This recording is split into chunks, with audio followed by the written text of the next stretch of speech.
few moments. We've got about 10 seconds before the intro plays here, but lots going on behind the scenes. Thanks, folks, for joining us tonight.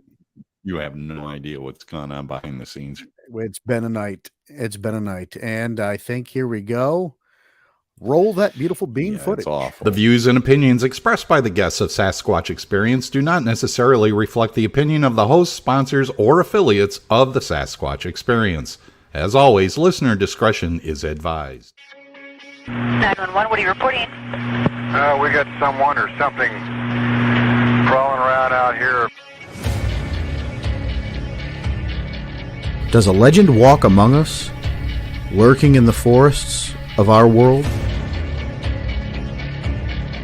Did you see what it was? Was it a person or an animal or? I can't tell. All I know is that my sensor light came on and I just happened to glimpse and see this thing running across the yard. A good-sized man or something. Looks like a man. I don't know what it was.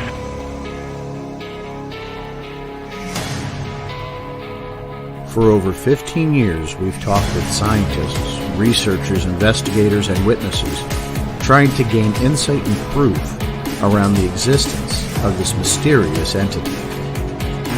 Jesus Christ, you better... Sure. Dio! Hello? Get somebody out here.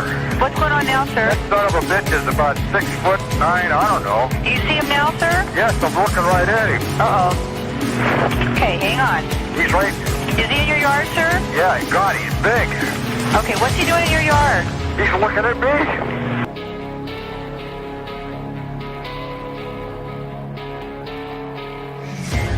Join us as we continue into the investigation of the Sasquatch Experience.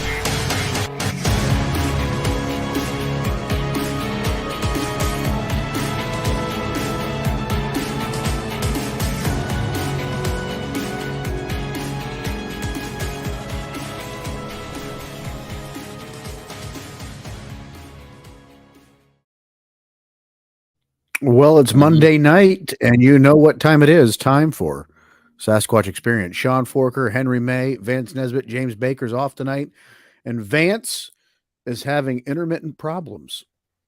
So I think we're kind of just we're going to work with it, aren't we, Henry?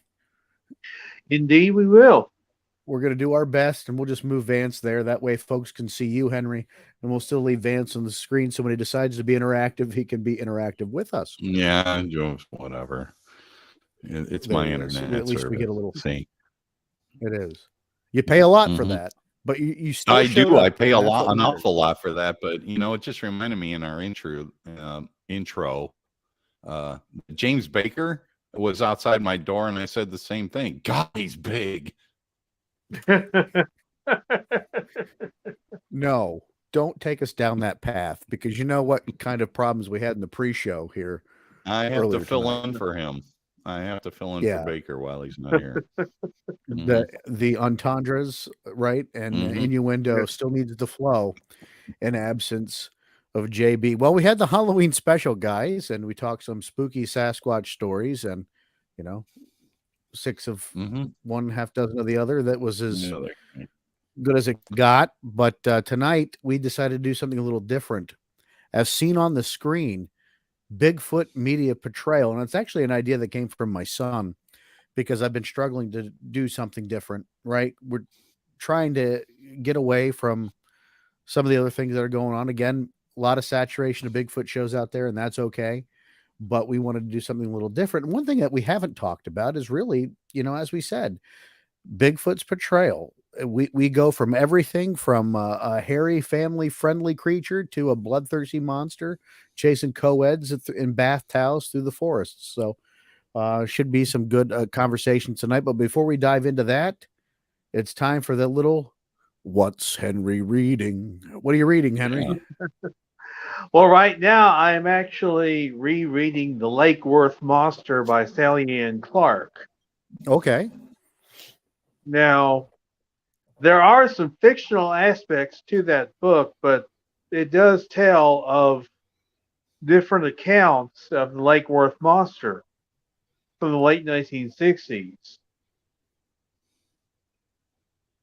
So there is some fiction mixed in there, which I mean, you have to kind of figure out what's fictional and what's real about the book. But it's interesting, very interesting. About how much of the book do you think is fictional? If you had to take the accounts that are collected in there, because there were some legitimate sightings of something in the Lake Worth area. What part of how much of the book do you think is actually fictional? Well, I think the Oh. parts where Sally sees the creature, because she didn't see the creature till after she wrote the book. Okay. Mm. I think I have a Mhm. copy of that here. I bought it, I think, from Craig Woolheater a while back. Some of these things, I don't think they're printing it anymore. I don't think Craig's getting any more printed either. So, what's out there is what's out there. So if you can get yourself a copy of it, good luck. Where did you get yours, Henry? Did you get it online? Shoot, I can't remember where I got it. I think I may have got it from Craig Woolheater. Oh, makes sense. Yeah. Mm. So on the Henry scale, how do you rate it? It's good so far. It's interesting. I'd give it about so far, I guess about an 8. An 8? Well, that's pretty still high up on the Henry scale. I Yeah. myself, Henry Vance, I decided to start rereading The Locals by Tom Powell. It's one of my favorite Bigfoot books out there. Of course, Sasquatch Apes Among Us.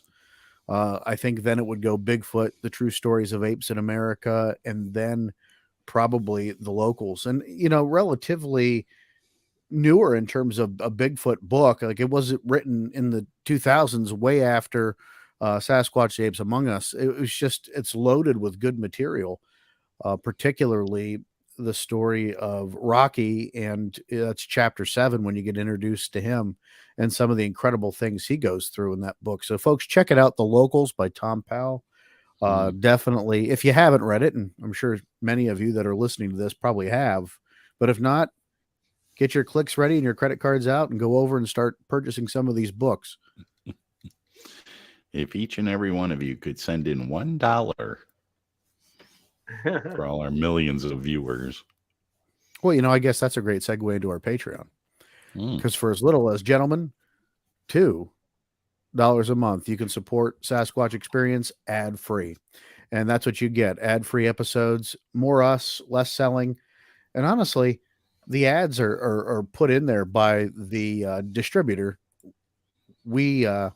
The only ad we insert is the news, and we never take that out. So I guess I should change it to almost ad-free for it to be because your news segment is sponsored by one of our guests. But we could nickel and dime that all we wanted to. But for the majority of the show, ad-free. Unless, of course, you come back and watch the live streams. We're still tinkering with that too. But guys, I tell you, we operate in a field where there's a lot of history, and unfortunately, we spend a lot of time regurgitating that history and going over and over and over and over and over in it. And we struggle for fresh content because sometimes there's just not a lot new, or nothing groundbreaking or breaking news hasn't happened, right? So it's easy to get stale, and I kind of feel like the field has staled a little bit, at least in my opinion, with new content. I mean, there's some interesting sighting reports out there, but there's not been any groundbreaking footage or photos for some time. And I really don't know where to go sometimes in order to create content for the program. And that's where we, went with tonight's show, as seen on the screen, Bigfoot Media Portrayal. Henry, go back in time with us, if you will, and the first time you saw a Bigfoot on TV. Sorry, well, it would have to be the Patterson-Gimlin film, and I believe it was on In Search Of back in 1977. Oh, very good. So very good. But before that, you didn't have any exposure to like Boggy Creek or anything like that? You didn't see any of those movies first? No? No. Well, how old were you in 77? 7. You were 7 years old. All right. So that's a pretty good age to start getting, immersed into Bigfoot. Vance, how about yourself? When was the first time you were exposed to Sasquatch? I was probably 7. You're also 7 years old. That seems to be That would be my first. very good. What did you see? PG film. The Patterson. I was film. convinced when I saw it at the age of 7. I was like, wow, there's a real monster. So my first Bigfoot experience was Harry and the Hendersons. No, that's awesome.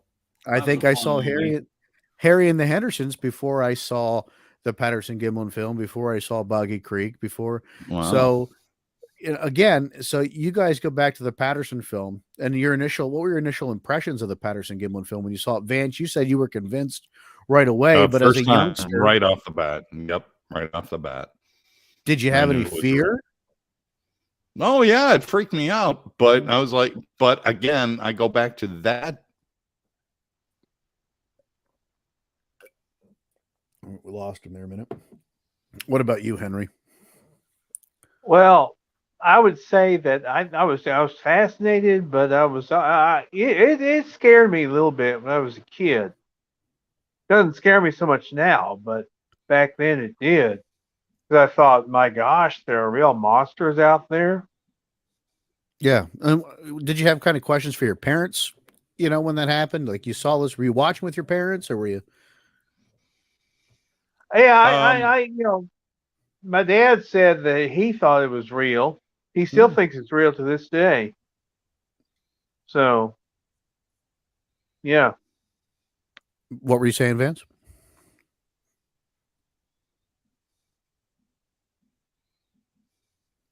Vance, you there with us? Yes, I am.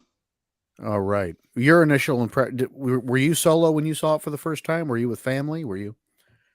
I was watching it on a creature feature movie, and Sven Gulli showed it for the first time in the Chicagoland area. Sven Gulli. That's when I watched it, yeah, I was very convinced. No, but I only thought it was one. I didn't think there'd be a population. I just thought there's this one monster that lives in the United States, and I hope it doesn't come to my window. And of course, over the years, I tend to learn differently. Bob in the chat room goes, same here, Henry. In search of PG film, then The Legend of Bigfoot at theaters in the late 70s with his grandfather, who was a believer. Then started searching as a kindergartner, scared out of his mind. Wow. Cool. Thanks, Bob. By the way, I want to make a shout out to our chatters. We got Amy Boo, we got Bob DeCecco, and Pam Mike Feltner. So what's up, guys? Good to see y'all. And right there, a whoop, whoop, back to you, Mike. Whoop. Mike and his whoops, part of the Ohio Night Stalkers. Good friend of the show, good friend of mine.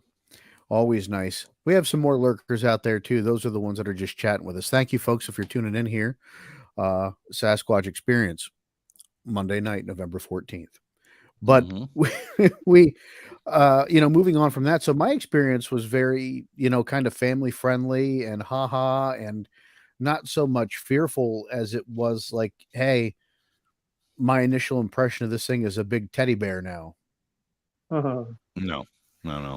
So then I think it wasn't much longer than that, because I have demented family members who enjoy torturing children.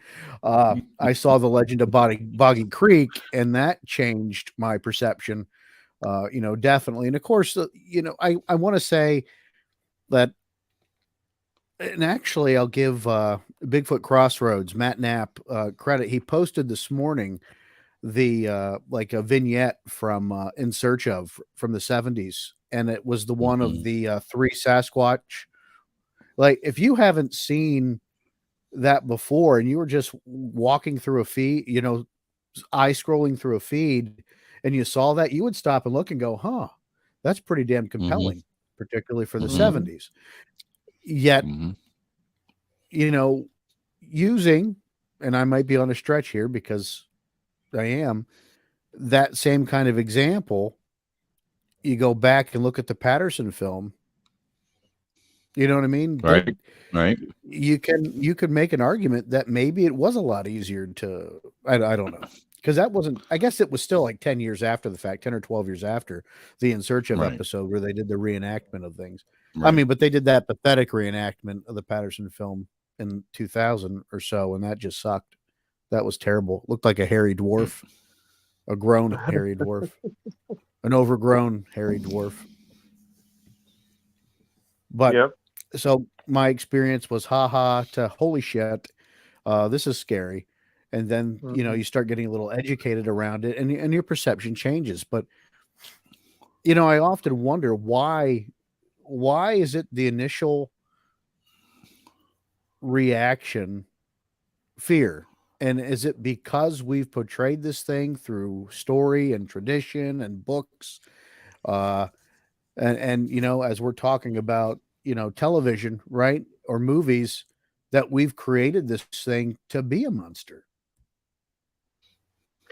Well, I'll tell you how it started with me. I had read this little booklet. It was about monsters. It was for kids. Little booklet of monsters for kids. And they talked about the Albert Ostman kidnapping. And I thought, geez, imagine if this thing comes and picks you up in the middle of the night. Right. Well, and you make a good point. To its family. You make a really good, you make a good point, Henry, because I distinctly remember as a kid 2 stories, the Ostman story and Ape Canyon. Mm-hmm. Those are probably the 2 biggest stories I remember. And I think even the In Search of episode does, do they do a reenactment of Ape Canyon in that? Yes. Yeah. So there you go. So here you, and whenever you see, you know, Bigfoot, Sasquatch portrayed in media, it's generally 9 times out of 10 as this horrific monster. He's Sci-Fi Channel's Monster of the Week. You know, there's been so many. I guess, Henry, when you and I were, you know, just started becoming friends and colleagues in the early 2000s, it was a lot harder to find anything Bigfoot related for the longest time. You know, they weren't even making movies. I think Sasquatch with Lance Hendrickson was the next one that came out that, you know, was really notable. But there was a whole. Was the next one that came out. There was an echo there. But we, you know, it was a dry spell for the longest time where there wasn't anything really new. You'd get the off documentary, Sasquatch Legend Meets Science. Then it was Bigfootville, and then nothing. That was, you know, more mainstream for a while. Even Mysterious Encounters, when that came out with Autumn Williams, Mysterious Encounters wasn't available everywhere. I don't remember seeing that on cable at all around here. So again, most people's impression that was that tongue-in-cheek horror movie character. And, you know, how did that influence perception of Bigfoot? Did it change it and you know, folks' minds? Like we were kids, we saw it in different media. I saw it, Harry and the Hendersons. You saw it in Patterson Gimlin film. But even the people that were presenting the Patterson Gimlin film, usually when you saw it, you also got it with some other sort of opinion or somebody, you know, giving you what their take was on it. Do you remember what the thought at the time was when the Patterson film came out? And did that influence what you thought afterwards?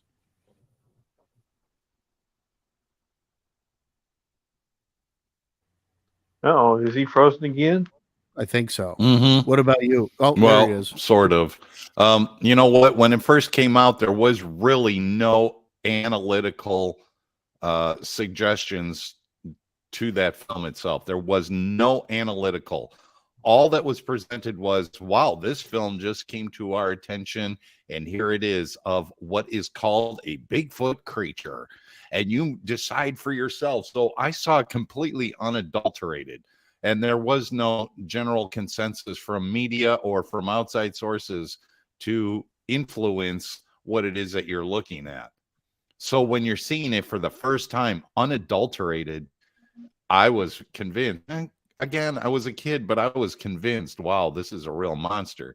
And even then, I could see muscle flexing in the wall was like, there's no way that this is not real. Not Henry? saying that it is real. It's just that's how it hit me the first time. And it definitely changed my thought process on a lot of things in this world. And I'm only 7, so I didn't know everything about this world. But monsters, yeah, they exist. And they may even live under my bed for all I knew. Yeah, at 7, that was a real possibility, man. Or in the damn Right. closet. Right? Mhm. How about it? How about Go ahead, Henry. No, I was just agreeing with you guys. You know, you think that monsters are in the imagination, but when you see something like the Patterson Gimlin film Mhm. at an impressionable age, you're Mhm. thinking that's out in our woods. I'm not going out there. Yeah. Now, like I said, I became exposed to the Patterson film after Harry and the Hendersons, but even Harry and the Hendersons was still so far away from where they lived to me.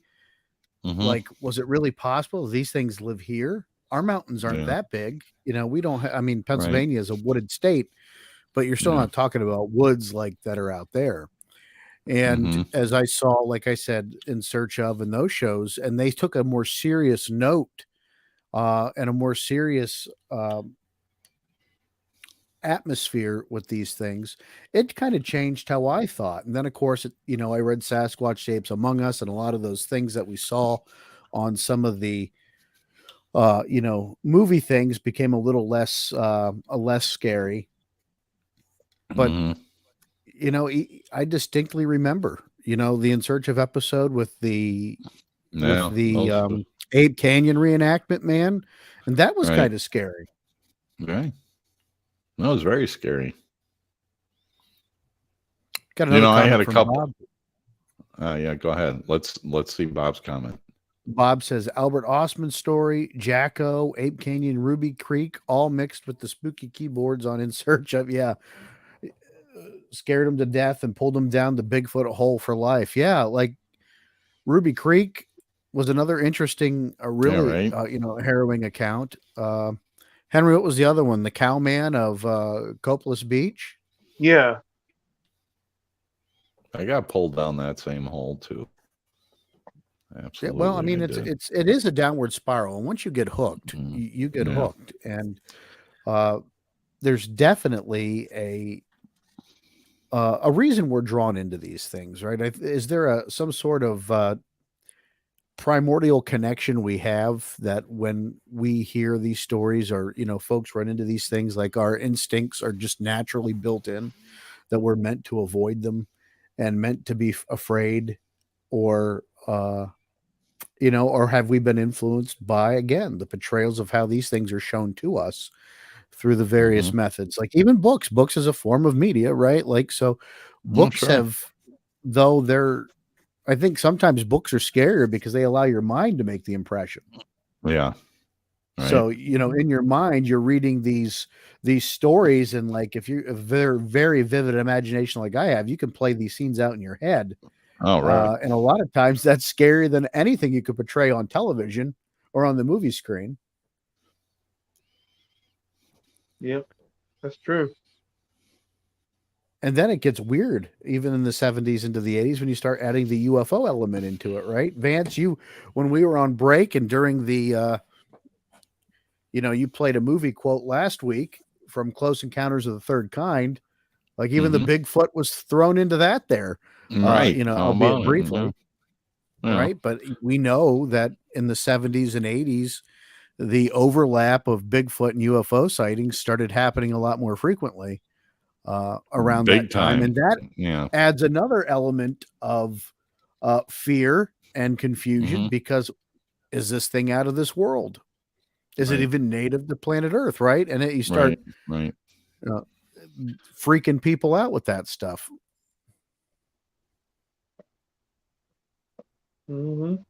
That's true. I was just giving Vance a moment there. I can edit some of this later. Our live folks won't be able to enjoy that so much, but thanks for being patient with us tonight as we plow through some technical difficulties here. While we struggle to get Vance back, it is that time for us to go ahead and take our break. Ooh. A break? For the news. You get a break? We're taking a break A for break? news. Yeah, a break. Okay, everybody choose something to break. Break me off a piece of that as we go to this commercial. Kit Kat bar. I get it. And stranger than fiction news.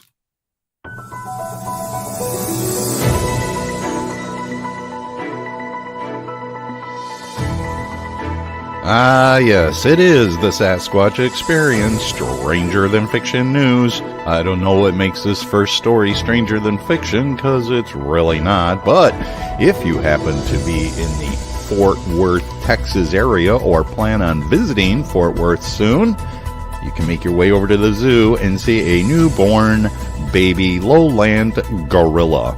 The little dude was born on November 10th, and yes, I said little dude because it's a baby boy, and it's getting acclimated to its new surroundings at the primate habitat, which I guess is better than the bird sanctuary. It's a primate habitat. Where else would you go to find a baby gorilla?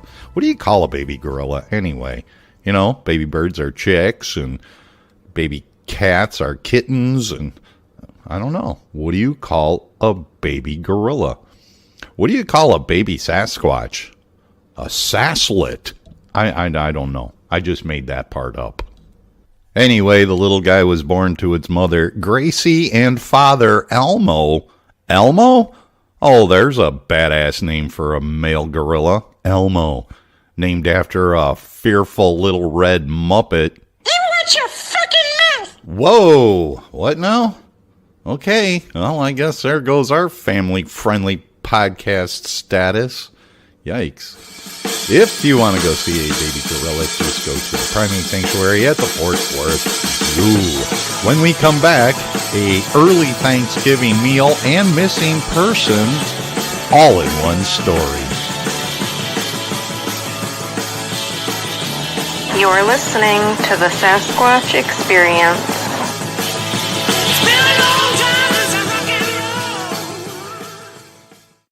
Your soap is ugh, and your body wash is a synthetic detergent. But you're not a dish. You're a man. Switch to Dr. Squatch Natural Soap for Men. For men who build things. Open pickle jars on the first try. Slay dragons. And let their daughters braid their hair. Men who like to feel good and smell titillating. Dr. Squatch takes you places you never thought you'd go. Naked.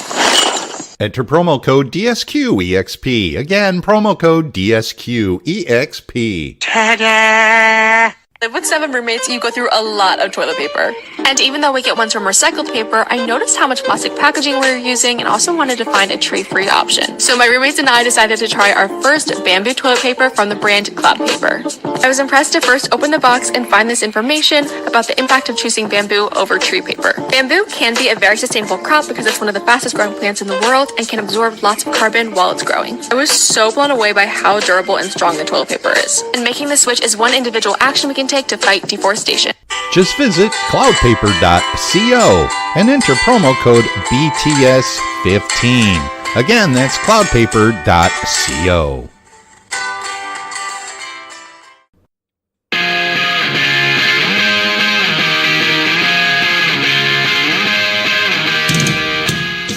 So here's an early Thanksgiving meal and a missing grandmother in Indonesia, all in one story.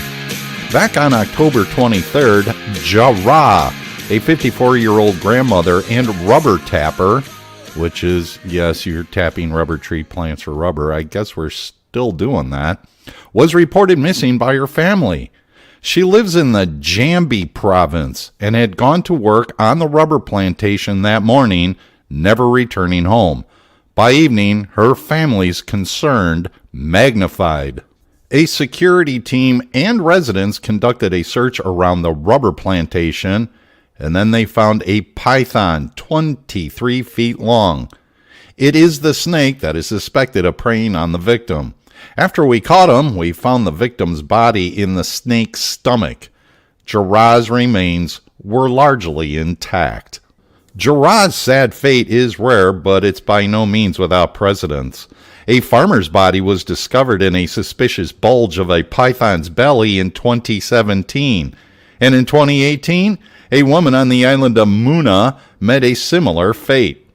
Although reticulated pythons typically feed on small to medium-sized mammals like rats, scientists have been observing something unique and terrifying about the large ones.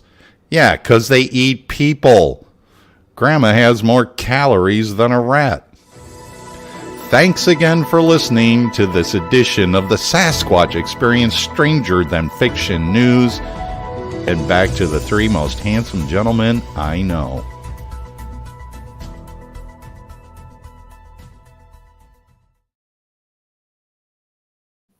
Well, that was awful kind of him to say the three most handsome gentlemen he knows. Welcome back, folks, from that break. Their little, grandma's got more calories than a rat, and soon she'll be run over by a reindeer. So grandma got swallowed by a python. Maybe the sequel song. Let's roll that one out at the studio and see how that works out. Grandma got eaten by a python. God, I'm so sorry. Walking home from tapping that rubber tree.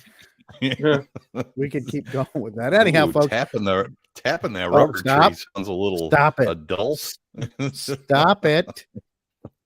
You pervy bastard. Anyhow, folks, Sasquatch Experience, Sean Forker, Henry May, and supposed to be Vance Nesbitt. He may be back in his chair, but we've been having problems all night. So we'll pretend he's there because, well, I don't know. It's just a little less weird that way, talking to an empty chair. It's like the ghost of Vance Nesbitt. I know. I apologize. This is what I get for $200 a month. Yeah, well, I'd start kicking people in the balls. Henry, my friend, you are a master of all things Sasquatchery. So you get exposed to the Patterson-Gimlin film. There he is. Hello, Vance. You just kind of pinged right back there. You get exposed to the Patterson-Gimlin film. You get hooked. And then what's next for you? How do you start piecing all this together? It had to have been books for you after that. Well, definitely it was books. The Marion T. Place's book On the Track of Bigfoot, definitely. That was one. How did that book change your perception, and how did that book portray Bigfoot? Well, they portrayed Bigfoot as sometimes violent, because they talked about especially in California, hunters sending dogs after these Bigfoot, and then they would find the dogs ripped to pieces. Yeah, and Marion Place's book is kind of geared towards kids. Yeah. Yeah, I mean, there's no mistake about that. I remember picking that up in the young adult section of the library. Like, it was geared towards a younger audience. So right there, again, we talk about a media influence into a negative connotation. It's not taking you out in the woods for a picnic lunch. It's taking you out to make you a picnic lunch, different, still steering you in that negative direction. When do you remember your first positive portrayal of Bigfoot? Harry and the Hendersons. Yeah, definitely Harry and the Hendersons. And do you think Harry and the Hendersons is kind of what started off the whole pop culture Bigfoot phenomena? I would say it did. I think it did. There hadn't really been anything before that had really launched into pop culture like that. Yeah, well, there was the $6 Million Man, right? That had Andre the Oh, Giant. yeah, was that too. later? Yeah. That was 1976. Andre the Giant. So it was before. Right. It was before Harry and the Hendersons. And then you had the Bigfoot and Wild Boy. Was that had to have been earlier too, right? Or whatever in the hell it was. That was 1977. Okay. So, I mean, there were a couple more influences you had before that were, a little bit more tongue-in-cheek and less serious. But Harry and the Hendersons, like, let's talk about that. The movie, one, looks amazing. Still today, that movie looks phenomenal. Mm-hmm. The creature effects in that movie are great, though. If you look at certain angles, you get little aspects of Kevin Peter Hall in there. Just an overall great movie, great screen presence and takes you on a journey, right? Through I don't want to ruin the plot, but if you haven't seen Harry and the Hendersons, get out there and watch it for Christ's sakes. Hitting him with his what vehicle was that, Henry? It was a station wagon. Was it a country squire? I don't know. I don't know. Anyhow, he hits him with a station wagon, thinks he kills it, takes it home, and it changes his life. It makes George realize that there was a lot more to life than just killing things, that to appreciate the beauty of nature. Had a great message of conservation and family. It was a good film. But we bring this topic up because it's just fascinating to see still to this day there's not a lot of positive influence on Sasquatch stories. Though if you go ahead and read some of Tom Powell's books, there are stories where the Bigfoot has rescued people from accidents. Mm-hmm. Yep. Saved injured hikers. We don't hear a lot of stories like that. Even if you go through databases, you don't see a whole lot of reports. And do you think that's because nobody would believe them? That's always possible. I mean, Vance, if somebody called you tomorrow and said, listen, I was out hiking, I fell, I went to the doctors, I really hurt myself, but the only reason I'm here today is because the Sasquatch saved my life. Yeah, right. How would you react to that? I would be like, wow, what are you, nuts? Uh-huh. And that's really, I'd be like, what are you, nuts? Yeah, I don't think I'd react any different way. I think, part of me would be like, ha ha ha, that's a hell of a story, man. Call me when you're off the drugs that you just got for your serious injury. But why? Why are we so conditioned to believe that the only experience we can have with Sasquatch is negative? That it has to be bad, that because of all these encounter stories that we have through various movies and books, that it's a predator. And there's a lot of podcasts and people out there that promote this thing as a predator, but because it has to predate to eat, does that make it does it make it a natural born killer? Because let's be honest, if the Sasquatch is, as there'd be a hell of a lot more of us missing on a routine basis, I think. Yeah.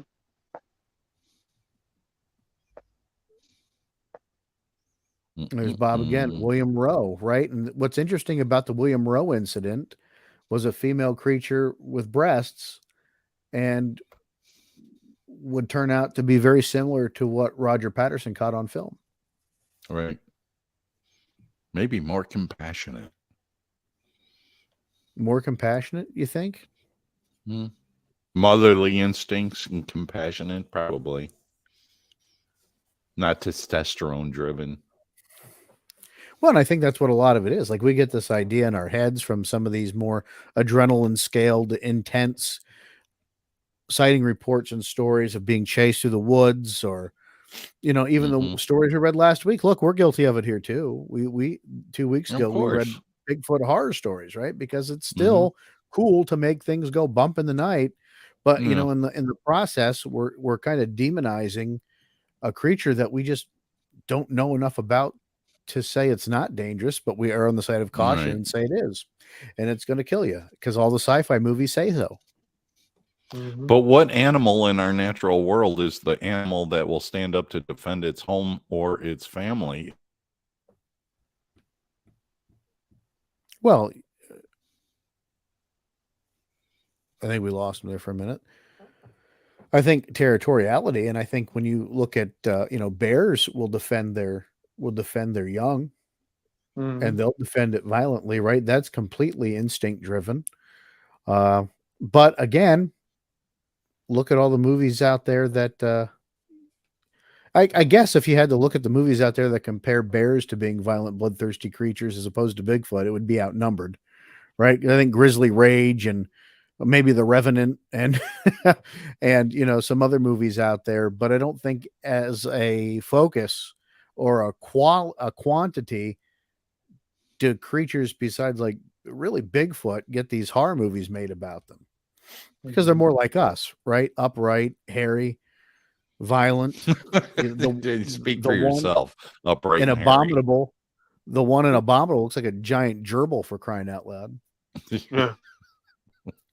That was a Pretty terrible looking intimidating. Bigfoot. Yeah. Listen, I just said because Hollywood recreated them, they didn't look good. No. Again, I have yet to see one that looked nearly as good as Harry and the Hendersons. Exist was a pretty good suit. Exist was a phenomenal movie, though. It was a scary movie, but it was phenomenal. Yeah. And of course, the premise of that is, a Bigfoot, something happens and this Bigfoot, terrorizes this group that snuck onto one of the members' dad's cabins. And it is a very,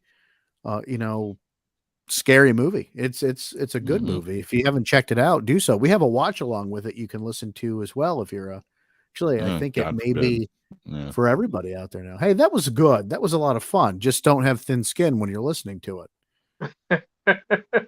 That should be rated O for offensive. Were you on that one with us, Henry? Yes. Yeah. Okay. You were on that one for us. I We did have a my couple- Iron Cheek impersonation. Oh yeah, that's right. That's where F it's money the in itself. elders. Yeah. So don't get me started on elders, for crying out loud. I got a whole nother thing I'm going to go off on here in a few weeks when we talk about that. Don't worry. I'll fill you in after the show. I'm not going to go off on that tangent tonight because, we're already going off topic for, here and there. You know what I was always disappointed about? I don't think Unsolved Mysteries did a good enough job with Bigfoot.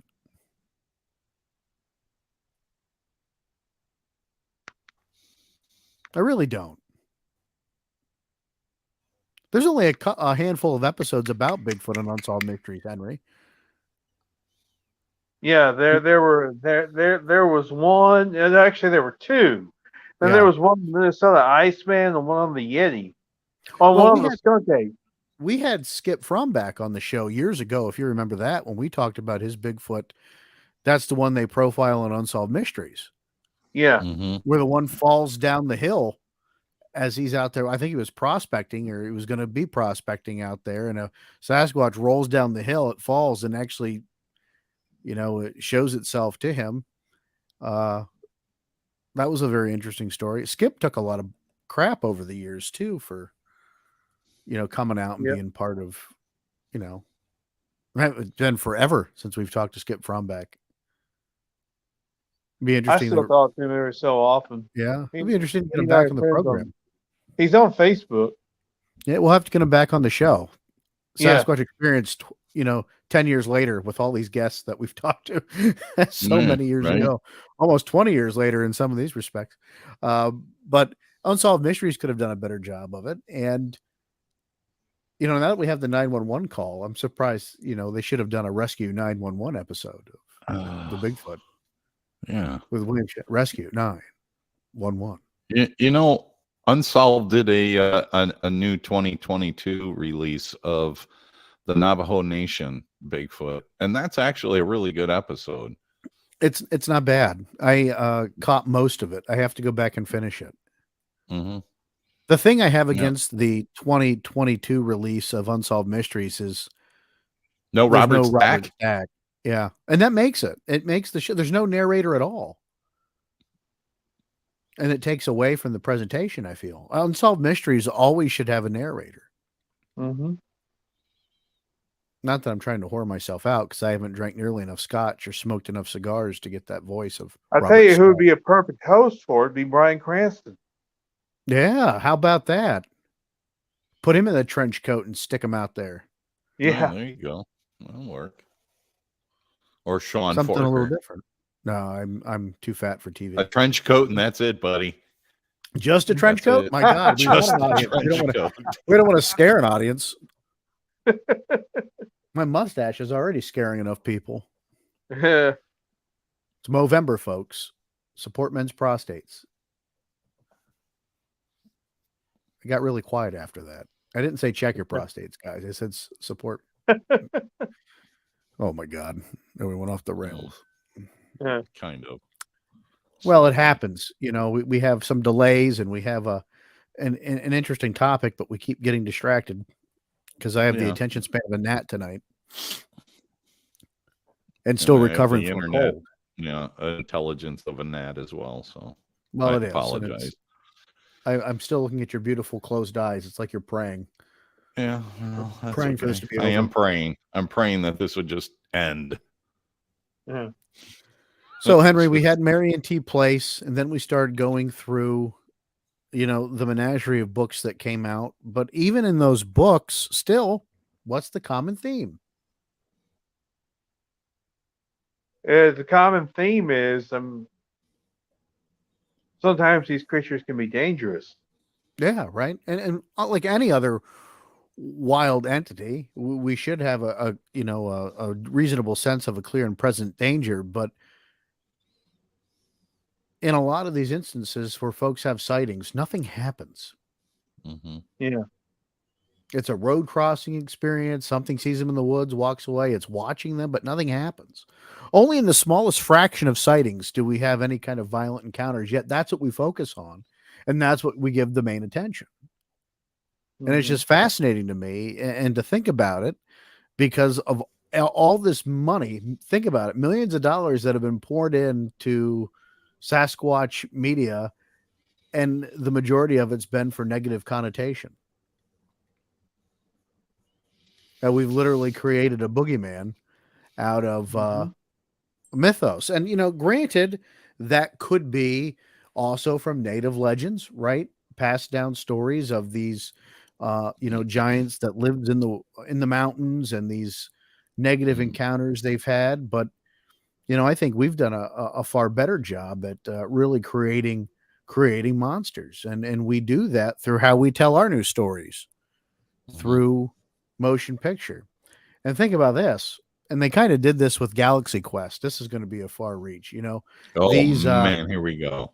This alien race Put your seatbelts on. Intercepts or finds these tapes, right, of the Galaxy Quest TV show, and they built an entire culture around this fake story. And who's to say something catastrophic doesn't happen, and in 300-400 years somebody finds DVDs and the world's built around these stories we've created that they think are true.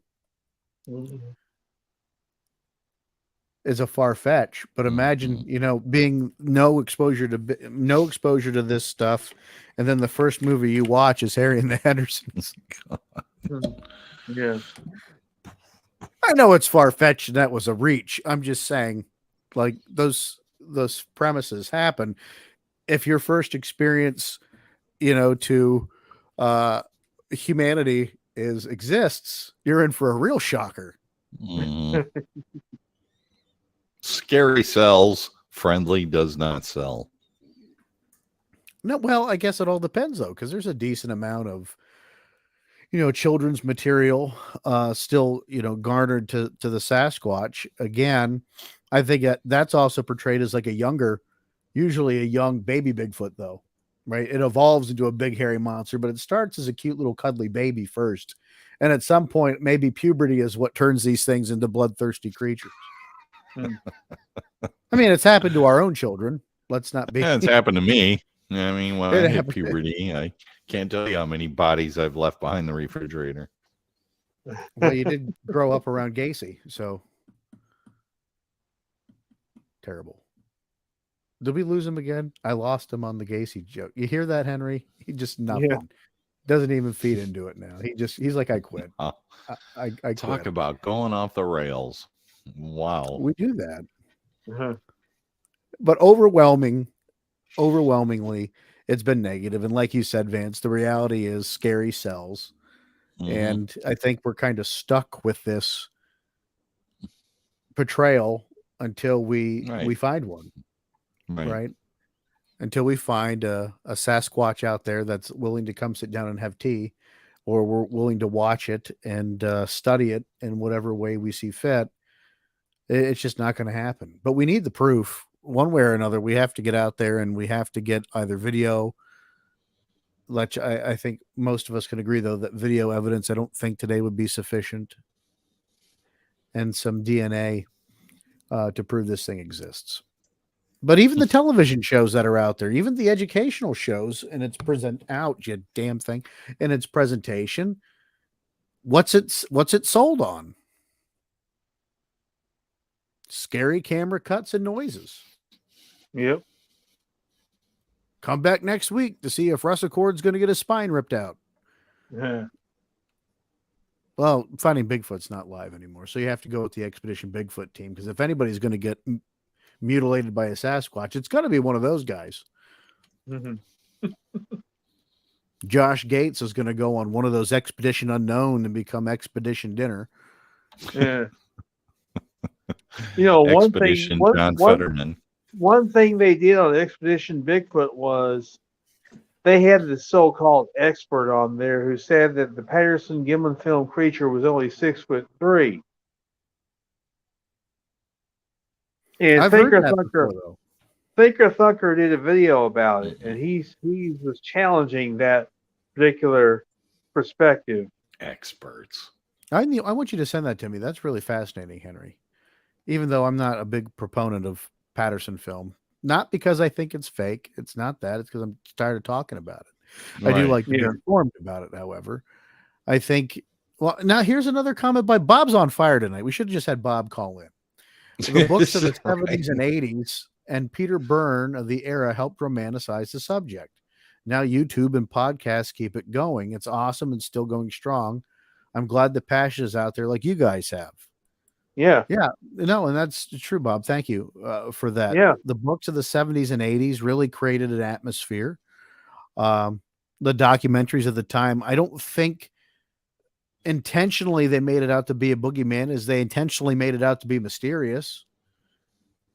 And later on through the late 90s and the 2000s, we found a way to make cheap, low budget horror movies at the expense of the Bigfoot mythos. So, it is an evolution.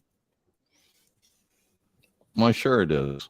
The books of the 70s and 80s were in their juvenile stages. Now we're in 2022, so it's an adult that needs to get out.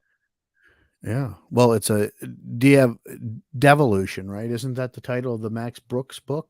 That's a good book too. But again, it is horror. It's more horror, right? There's not a lot of. I mean, I don't know. I don't know. We're going to beat a dead horse on this because it does. But is it right? I don't know. And that's what we've, kind of been going off on here for almost an hour, is that, the overwhelming majority of everything out there, Bigfoot, from books is negative. And we, keep perpetuating that without really knowing the truth. And that's just a reality. We, it gets people to listen. We post a show next week. Henry plays hopscotch with a Sasquatch. Probably not going to get a lot of it'll attention get as Henry gets his guts ripped out by a Sasquatch. Yeah. Which one's going to be more interesting? Mm-hmm. Hopscotch. I want to see Henry play hopscotch. I don't need a Sasquatch involved. I just want to see him play hopscotch. You have a lot of weird things going on there in your life, Vance. A lot of weird things. I do.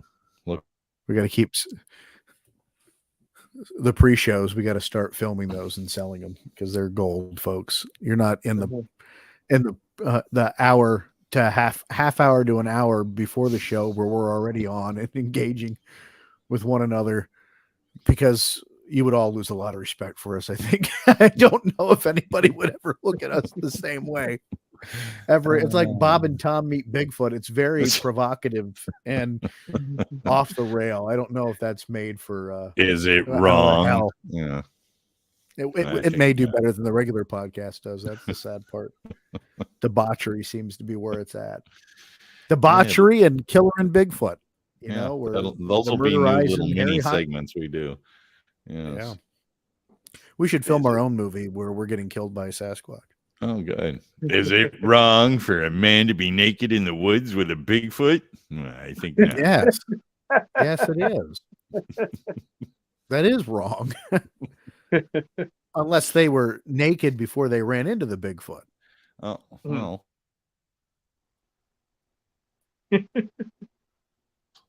Next, think about that the next time you're out in the woods and you're thinking about popping a squat. Are you being watched by a Sasquatch while you're pinching off a loaf out there in the woods? Think about so that. much for a family-friendly show anymore. That's You're out there right out next the to a window. tree, and there could be a Sasquatch with an arm's Well, reach. Vance, you opened the door for a non-family friendly. I didn't do it. Elmo did it. Elmo was the did one that, he jumped through the window and told me to. Never mind. You heard what he said. I'm just saying, a naked Bigfoot in the woods with a naked Bigfoot is what you said. You started it. Took us down this dirty road. Anyhow, 55. We got 5 minutes left of the podcast tonight. As seen on the screen, Bigfoot media's portrayal. We've all agreed it's been negative, but we're not going to change it because I don't think it's going to be as interesting to other people. But do you think that the horror stories have brought more people into it? Yes, definitely. Yeah, definitely. That's kind of the double-edged swords, right? We don't want the negative publicity from it, but at the same time, we want more. We want growth. But it is bringing in people. Yes, it is. Definitely is. Mm-hmm. I can tell you from just all the years at conferences. Bless you, as Henry's, is boogering all over the place. Just the attendance at conferences and the clientele at the conferences, the attendees that there's definitely a different feel in the field, and there are a lot of enthusiasts now as opposed to actual researchers, granted, but I think a lot of the enthusiasts are kind of inspiring some of the researchers to stay active. We want the information. These folks want the information and the entertainment. We want to provide it to them. Some weeks were better than others, but unfortunately, the bitch of it is, as we've talked about tonight, the negativity and the scare factor self. And who do we have to thank for that? Ourselves. We let ourselves. Not me. go. I had nothing to do with it. You did too. No, you're promoting the other kind. I think you're out there selling the Bigfoot porn. Is what I think you're doing. You're like that congressman from Virginia. Yeah. It's out there. I'm telling It is. I know. It's recommended every time I look for a book on Kindle. Come for Bigfoot. That's disgusting, for one. And two, gosh. I didn't make up the title, Henry. I didn't do that. The title's real. I know. And I'm just saying, if anybody that's got that persuasion, there's a freak out there for everyone. Let that flag fly and buy your Bigfoot erotica today. Wow.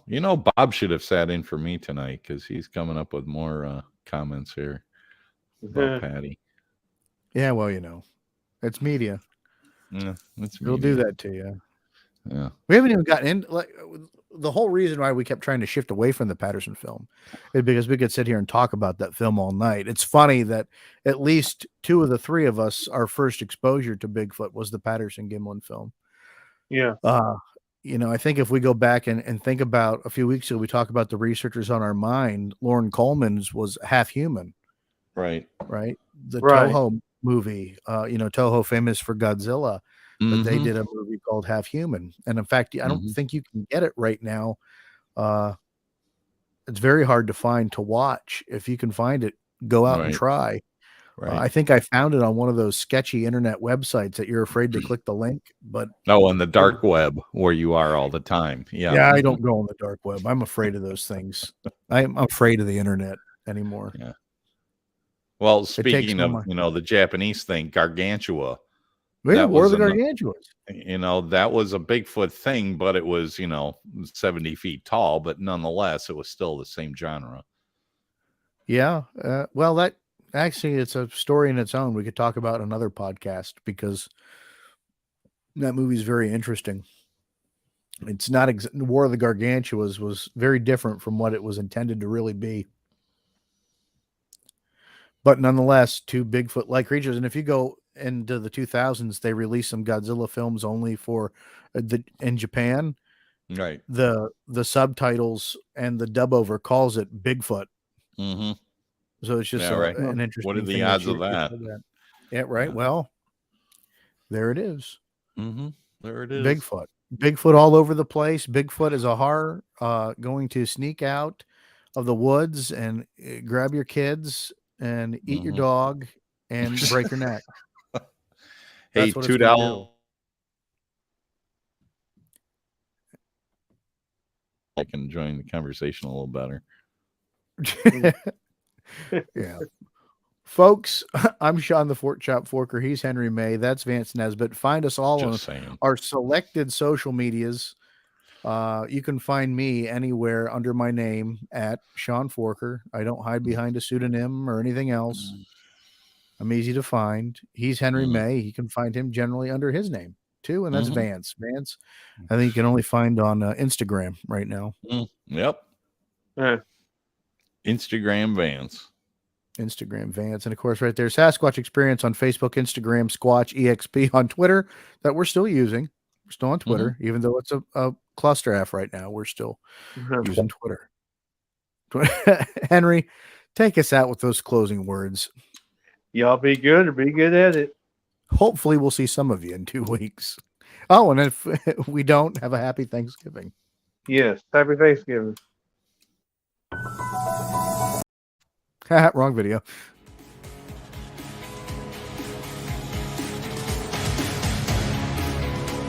You've been listening to Sasquatch Experience.